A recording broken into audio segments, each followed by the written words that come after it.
जय हिंद दोस्तों, आप लोगों का हमारे इस यूट्यूब चैनल पर स्वागत है। आशा करते हैं आप लोग स्वस्थ होंगे और आप लोगों की तैयारी अच्छे तरीके से चल रही होगी। आज की इस क्लास में हम लोग सीडीपी के सीरीज को फिर से स्टार्ट करते हैं। जिन लोगों का सीटेट का एग्ज़ाम होने वाला है वो लोग इस क्लास को ज़ोर से ज़रूर देंगे और दोस्तों को अपने शेयर ज़रूर से ज़रूर करें। चलिए शुरुआत करते हैं आज के इस सेशन को। आज का हमारा पहला प्रश्न है,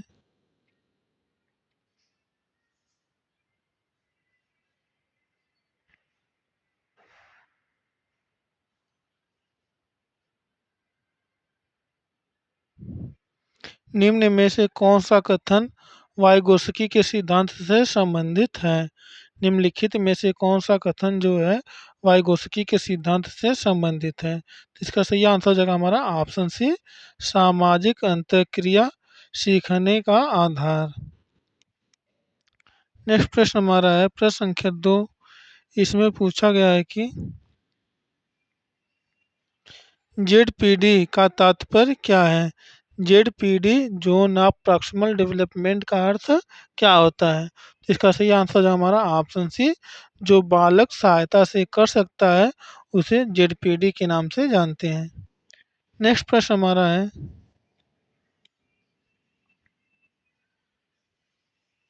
प्रश्न संख्या 3 में पूछा है कि पियाजे के अनुसार संरक्षण कंजर्वेशन की अवधारणा किस अवस्था में विकसित होती है? इसका सही आंसर है ऑप्शन सी, ठोस संक्रियात्मक अवस्था में।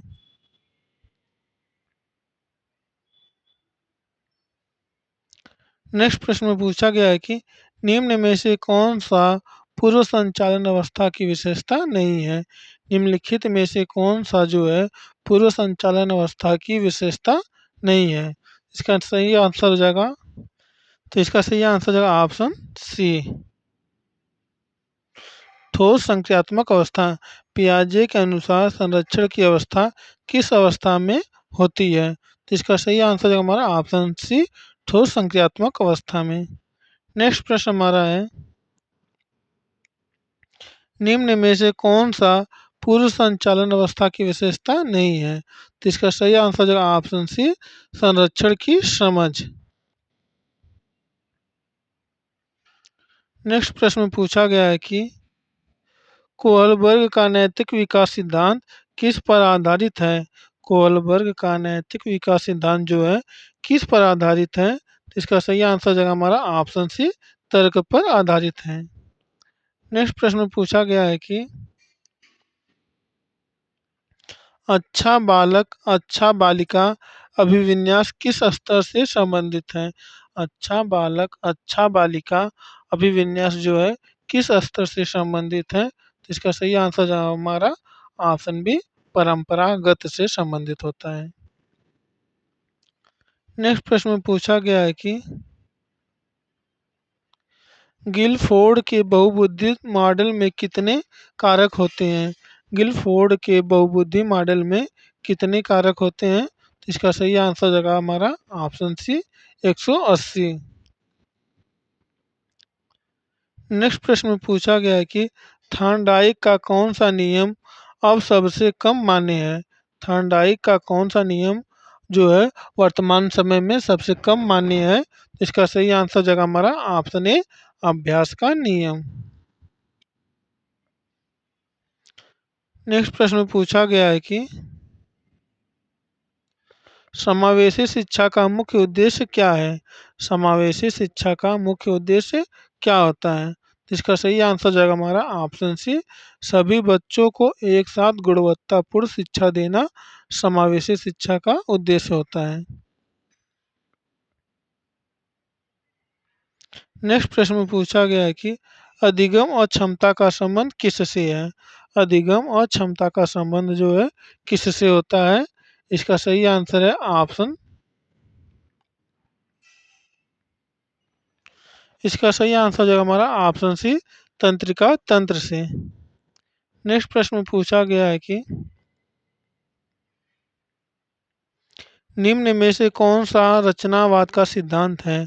निम्नलिखित में से कौन सा जो है रचनावाद का सिद्धांत है? तो इसका सही आंसर जगह हमारा ऑप्शन सी, ज्ञान का सक्रिय निर्माण करना। नेक्स्ट प्रश्न में हमारा पूछा गया है कि बुद्धि परीक्षण का जनक किसे माना जाता है? बुद्धि परीक्षण का जनक जो है किसे माना जाता है? इसका सही आंसर जो है ऑप्शन बी, विनय को माना जाता है। बुद्धि परीक्षण का जो जनक है विनय महोदय को माना जाता है। नेक्स्ट प्रश्न में पूछा गया है कि I Q equal to M A upon में सी ए इंटू में 100 का सूत्र किसने दिया है? तो इसका सही आंसर जो है हमारा ऑप्शन बी, टर्मन। जो है बहुबुद्धि का जो बुद्धि को मापने का जो ये फार्मूला है, आई क्यू बराबर होता है हमारा एम ए अपान में सी ए इंटू में 100। ये जो सूत्र है इससे हम लोग किसी भी व्यक्ति की बुद्धि को मापा जाता है। यह सूत्र जो है टर्मन महोदय ने दिया है। नेक्स्ट प्रश्न में पूछा गया है कि स्पीयरमैन के अनुसार बुद्धि कैसी होती है? स्पीयरमैन के अनुसार जो है बुद्धि कैसी होती है? इसका सही आंसर का ऑप्शन इसका सही आंसर का ऑप्शन सी, द्विकारक होती है। नेक्स्ट प्रश्न में पूछा गया है कि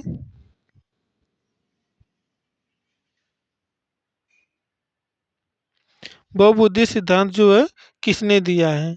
बहुबुद्धि का सिद्धांत जो है किस मनोवैज्ञानिक ने दिया है? इसका सही आंसर जो हमारा ऑप्शन है, गार्डनर ने। गार्डनर ने बहुबुद्धि का सिद्धांत दिया था। नेक्स्ट प्रश्न में पूछा गया है कि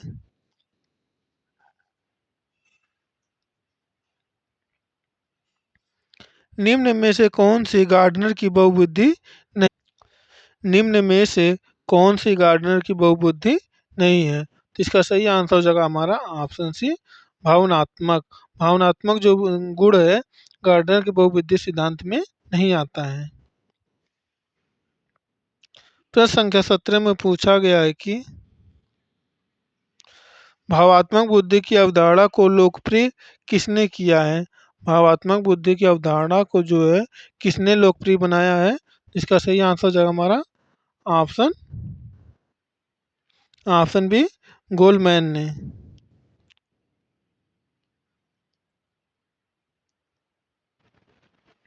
प्रश्न संख्या 18 में पूछा है कि सीखने की वह अवस्था जिसमें बिना प्रयास के सीखना होता है।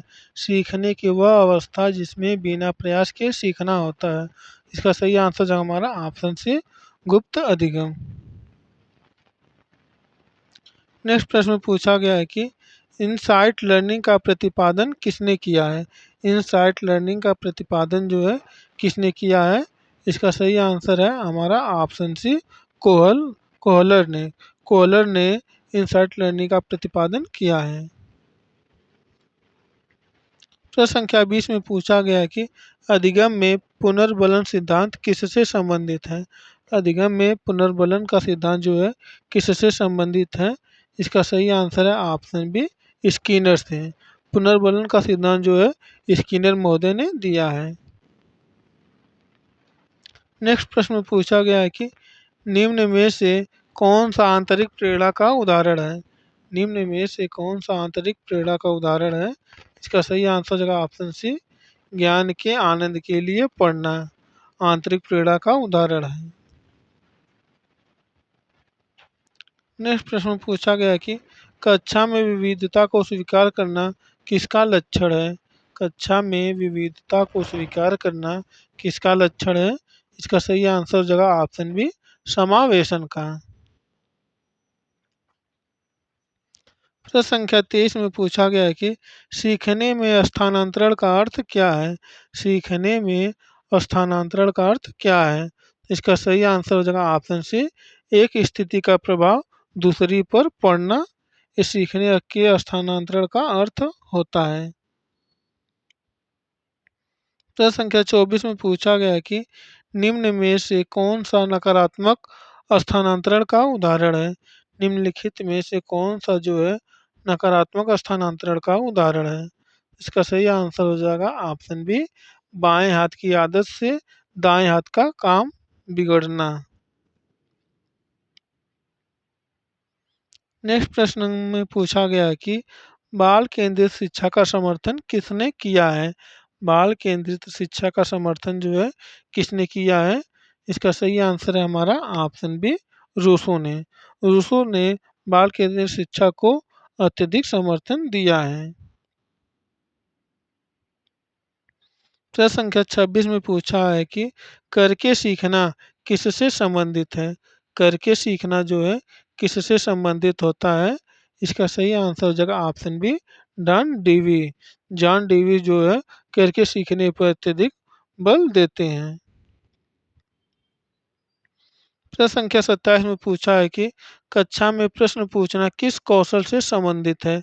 कक्षा में प्रश्न पूछना जो है किस कौशल से संबंधित होता है। इसका सही आंसर हो जाएगा ऑप्शन सी, संप्रेषण। प्रश्न संख्या 28 में पूछा गया है कि अधिगम का सबसे अस्थायी रूप कौन सा है। अधिगम का सबसे अस्थायी रूप कौन सा होता है। तो इसका सही आंसर है ऑप्शन सी, अर्थपूर्ण। प्रश्न संख्या 29 में पूछा गया है कि निम्न में से कौन सा अधिगम को प्रभावित नहीं करता है। निम्नलिखित में से कौन सा जो है अधिगम को प्रभावित नहीं करता है। तो इसका सही आंसर जगह ऑप्शन डी, ऊंचाई। ऊंचाई जो है अधिगम को प्रभावित नहीं करता है। प्रश्न संख्या 30 में पूछा गया है कि अधिगम में भूलने का प्रमुख कारण क्या है। अधिगम में भूलने का प्रमुख कारण क्या होता है। इसका सही आंसर हो जाएगा हमारा ऑप्शन सी, हस्तक्षेप। हस्तक्षेप के द्वारा अधिगम जो है अधिगम में भूलने का प्रमुख कारण होता है। प्रश्न संख्या 31 में पूछा है कि बालकों में नैतिकता का विकास सबसे अधिक प्रभावित किससे होता है। बालकों में नैतिकता का विकास जो है सबसे अधिक किससे प्रभावित होता है। तो इसका सही आंसर हो जाएगा उपर्युक्त सभी से। विद्यालयों से, परिवार से और समाज से, इन सभी से जो है बालकों में नैतिकता का जो है विकास प्रभावित होता है। प्रश्न संख्या 32 में पूछा है कि बालक एक सामाजिक प्राणी है। यह कथन किससे संबंधित है। बालक एक सामाजिक प्राणी है। यह कथन जो है किससे संबंधित है। इसका सही आंसर है हमारा ऑप्शन सी, सामाजिक विकास से। प्रश्न संख्या 33 में पूछा है कि शिक्षक की भूमिका रचनावादी कक्षा में होती है। शिक्षक की जो भूमिका है रचनावादी कक्षा में कैसी होती है। इसका सही आंसर है ऑप्शन सी, मार्गदर्शक के रूप में। शिक्षक जो है रचनावादी कक्षा में एक मार्गदर्शक के रूप में कार्य करता है। प्रश्न संख्या 34 में पूछा है कि अधिगम का मापन किससे किया जाता है। अधिगम का जो मापन है किससे किया जाता है। इसका सही आंसर हो जाएगा ऑप्शन बी, परीक्षण द्वारा। परीक्षण द्वारा जो है अधिगम का मापन किया जा सकता है। प्रश्न संख्या 35 में पूछा है कि सतत एवं व्यापक मूल्यांकन का उद्देश्य क्या है। सतत एवं व्यापक मूल्यांकन का उद्देश्य क्या होता है। इसका सही आंसर हो जाएगा ऑप्शन सी, सर्वांगीण विकास करना। प्रश्न संख्या 36 में पूछा है कि निम्न में से कौन सा भावात्मक क्षेत्र से संबंधित है। निम्नलिखित में से कौन सा जो है भावात्मक क्षेत्र से संबंधित है। इसका सही आंसर हो जाएगा ऑप्शन बी, रुचि। प्रश्न संख्या 37 में पूछा है कि मनोगतिक क्षेत्र किससे संबंधित है। मनोगतिक जो है किससे क्षेत्र से संबंधित है। इसका सही आंसर हो जाएगा ऑप्शन सी, शारीरिक कौशल से। नेक्स्ट प्रश्न में पूछा गया है कि सीखने में सबसे प्रभावी प्रेरक कौन सा है। सीखने में सबसे प्रभावी कारक कौन सा है। इसका सही आंसर जो ऑप्शन सी, रुचि। जिस बच्चे की जितनी अधिक रुचि जिस विषय में रहेगी वो उस विषय को अधिक से अधिक सीखने का प्रयास करता है। प्रश्न संख्या 39 में पूछा है कि सीखने में व्यक्तिगत भिन्नता का कारण क्या है। सीखने में जो है व्यक्तिगत भिन्नता का कारण क्या है। तो इसका सही आंसर हो जाएगा ऑप्शन सी, दोनों। वंशानुक्रम और वातावरण जो दोनों हैं सीखने की व्यक्तिगत भिन्नता का कारण है। प्रश्न संख्या 40 में पूछा गया है कि समावेशी कक्षा में शिक्षक को क्या करना चाहिए? समावेशी कक्षा में शिक्षक को क्या करना चाहिए? इसका सही आंसर जो है ऑप्शन सी, विविध रणनीतियों को अपनाना चाहिए।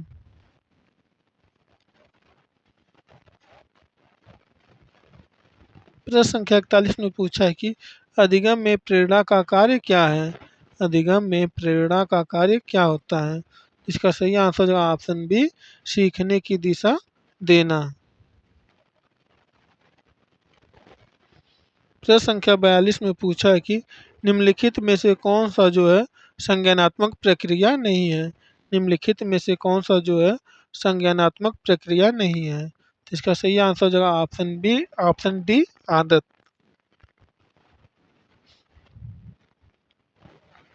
नेक्स्ट प्रश्न में पूछा गया है कि कक्षा में अनुशासन बनाए रखने का सर्वोत्तम तरीका कौन सा है?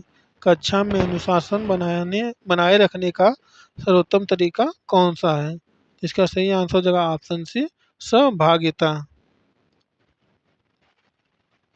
प्रश्न संख्या 44 में पूछा है कि सीखने में सबसे अधिक उपयोगी इंद्री कौन सा है? सीखने में जो सबसे अधिक उपयोगी इंद्री कौन सा है? इसका सही आंसर जगह ऑप्शन बी, दृष्टि। प्रश्न संख्या 45 में पूछा है कि सीखने का परिणाम किस रूप में दिखता है? सीखने का जो परिणाम है किस रूप में दिखता है? इसका सही आंसर जाएगा हमारा ऑप्शन बी, व्यवहार परिवर्तन के रूप में दिखता है। प्रश्न संख्या 46 में पूछा है कि अधिगम की परिभाषा किसने दी? व्यवहार में अपेक्षाकृत अस्थायी परिवर्तन है। अधिगम की परिभाषा किसने दी? व्यवहार में अपेक्षाकृत अस्थायी परिवर्तन है।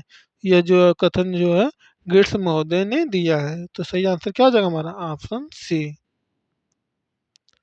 प्रश्न संख्या 47 में पूछा है कि विद्यालयी असफलता का मुख्य कारण क्या है? विद्यालयी असफलता का मुख्य कारण क्या होता है? इसका सही आंसर ऑप्शन बी, प्रेरणा की कमी होना।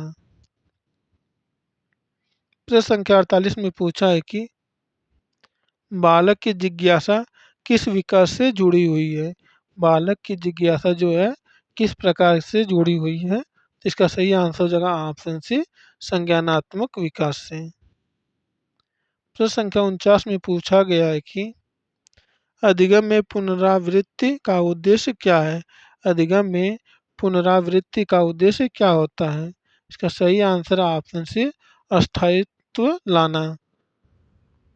आज का हमारा अंतिम प्रश्न प्रश्न संख्या 50 में पूछा गया है कि एक अच्छे शिक्षक की सबसे महत्वपूर्ण विशेषता क्या होती है? एक अच्छे शिक्षक की जो है सबसे महत्वपूर्ण विशेषता क्या होती है? तो इसका सही आंसर ऑप्शन सी, बाल मनोविज्ञान की समझ होना। बाल मनोविज्ञान की समझ होना एक अच्छे शिक्षक की महत्वपूर्ण विशेषता होती है। तो दोस्तों आज के लिए बस इतना ही। ऐसे ही वीडियो पढ़ने के लिए आप हमारे चैनल से जुड़ जाइए, हमारे चैनल को सब्सक्राइब कर लीजिए, बेल आइकन को दबा दीजिए और वीडियो को ज़्यादा से ज़्यादा शेयर कर दीजिए।